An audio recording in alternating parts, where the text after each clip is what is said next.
सरकारच्या विरोधात एल्गार कष्टकरी संघटनेच्या वतीनं भीक मागो आंदोलन.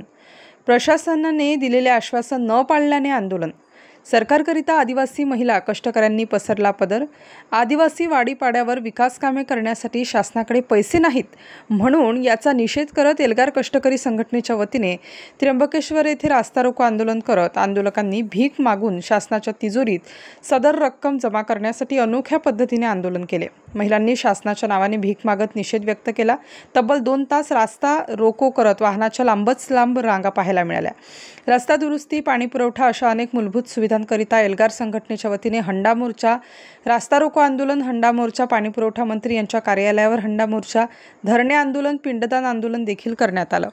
त्र्यंबक तालुक्यातील सापगाव, हर्षवाडी, कडमुस्ते, देवगाव, पालघर जिल्हा हद्द, त्र्यंबक ते नाशिक जाणारा रस्ता, वैतरणा धरण ते अळवंडी धरण, जोशी कंपनी ते झाडवड टाके, देवगाव, एलएचमेट या सर्व रस्त्याची तात्काळ दुरुस्ती करावी.